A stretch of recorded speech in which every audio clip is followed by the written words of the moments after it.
Draudzīgais aicinājums ir tradīcija, kuru 1935. gadā iesāka valsts prezidents Kārlis Ulmanis, savā vārda dienā dāvinot grāmatas bērnības skolai. Viņš aicināja katru atcerēties savu skolu. Šodien šis brīnišķīgais notikums norisinās Rīgas valsts vācu ģimnāzijā, kur vairākums mūsu viesu atceras kā Rīgas 5. vidusskolu vai Āgenskalna ģimnāziju. Es redzēju jūriņā, sarkas teles līgoja. Es redzēju jūriņā, arī sarkas teles līgoja.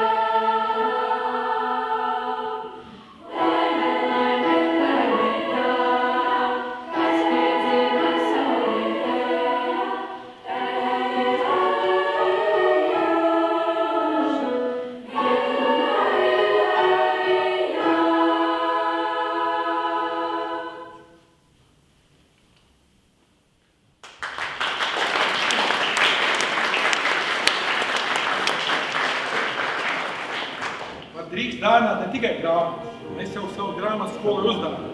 Bet skolai es gribu uzdāvināt kaut ko ļoti personīgu, jo šogad tiešām man bija tas gods izdot atkārtot lākstplēs, un šeit es gribu dāvināt 5 oriģinālos ilustrācijas.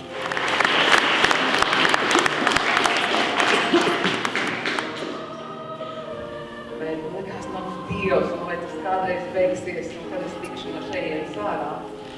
Ticiet vai ne, un arī man bērni šobrīd netic, jo tu esi tālāk no tā, jo tu saproti, ka ir kaut kāda vieta, kur ir tāda pamata, kur ir tās vērtības, kas tev ir ielītas. Protams, vērtības ielēja mūsu ģimenē, ir otrs vietas, kas veido mums kā cilvēkus, kas liek mums apzināties, kas mēs esam.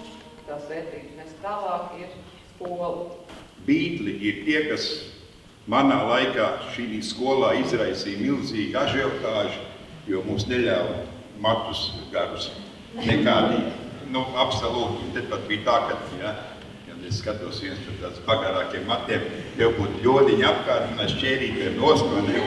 Un nākamais ceļš bija uz frizētu, lai sakārtotos un tā.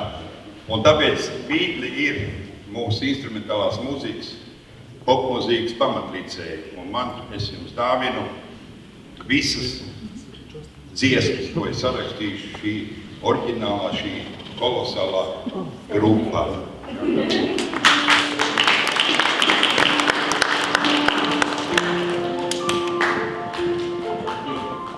Mazāk nodarbosimies ar dažādām kompjūteru informācijas iegūšanas metodēm, bet vairāk pievērsīsimies lasītam vārdam un drukātam vārdam.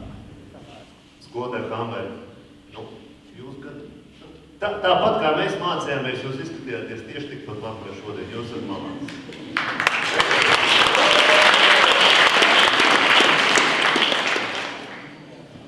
Bet es esmu vēl arī citu emociju pārņēmis, jo pavisam nesen otrdien man bija tas gods un pienākums balsot par šīs skolas jauno direktori.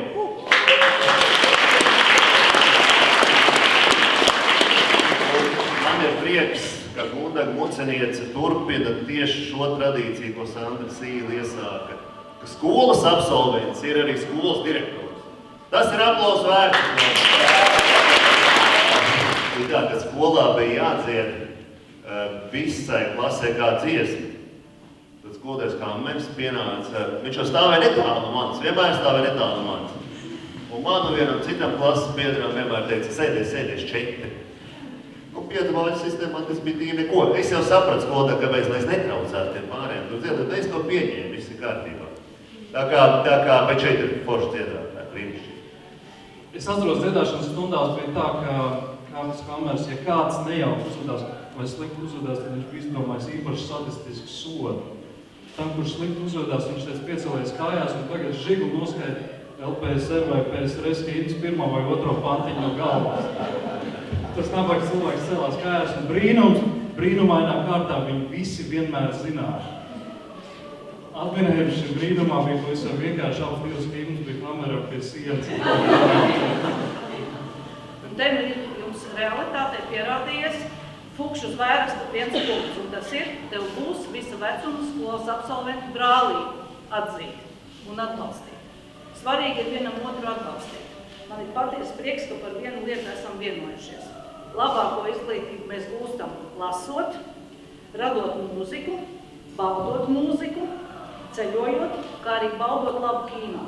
To mēs šodien dzirdējām, par to mēs būtu viensprāts.